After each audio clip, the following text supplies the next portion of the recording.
was born into violence, born into poverty, born into neglect. And I had to learn to navigate, to hold on to my sanity, to hope. From the start, the odds were stacked against Susan Burton.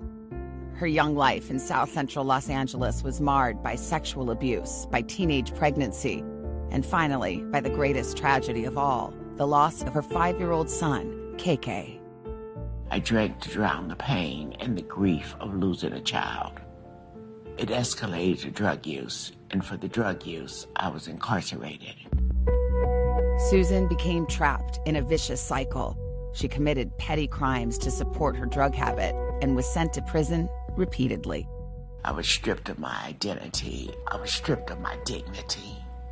Oh, it's such a painful experience to be punished for grief.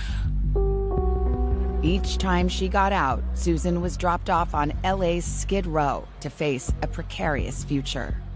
All the people coming back from prison get off a bus and they have to make a life there with nothing. No government documents, no social security card, no place to go. The only thing waiting there is the old life. The only thing waiting there is the old life. And I would inevitably return to prison. In 1996, when Susan left prison for the 6th time in 20 years, a guard taunted her by saying she would be back. Those words, "you'll be back," what did they do to you?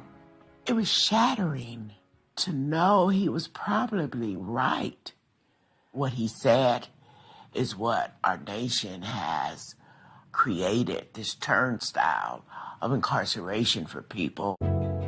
But then, finally, a break. At the age of 45, Susan got into a private rehab center in a wealthy LA suburb that gave her things she never had: safe housing, a good job, and support to help her stay clean.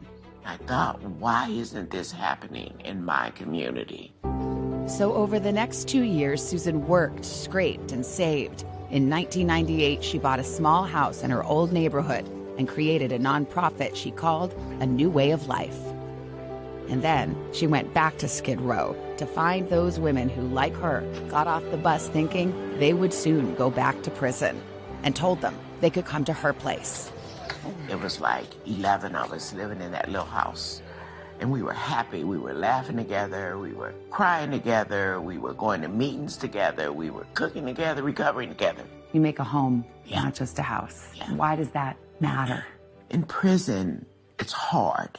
It's cement. It's concrete. It's steel. When women walk into the homes of A New Way of Life, they get to experience texture, color, bright furniture, fruit on the table, flowers on the table.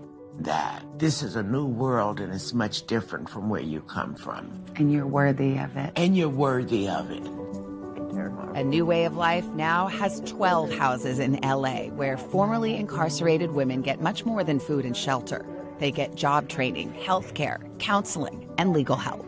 When you think about it, it makes so much more sense to help them transition to a new way of life than to just throw them to the streets and say, well, good luck. It's just such a no-nonsense, simple approach. You know, that's my oldest son, but I have other children. That allows people to know they matter and they count. Why are you crying? Because what? I'm so grateful. A New Way of Life says more than 2,000 women have been given a fresh start, and that only 6% have returned to prison, far less than the national average. So what you started in Los Angeles is now nationwide.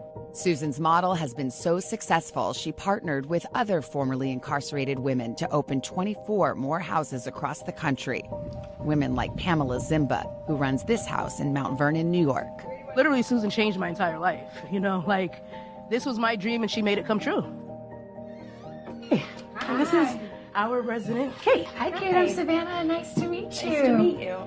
Kate Morton is a recovering addict who spent years cycling in and out of prison. What does it mean to have a place that's so lovely, but also the community and the support of the other women here? It's a huge deal to be able to have a place to call home, and I feel like my life is just starting finally.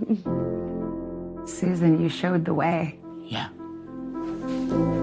I understand what a miracle it is to be able to pull out and pull through and stand up and reach back. Your dreams could be fulfilled. Your dreams could be reborn.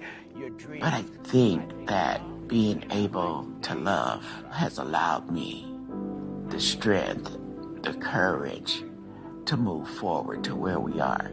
Sitting right here, me and you. Me and you. Me and you, yes.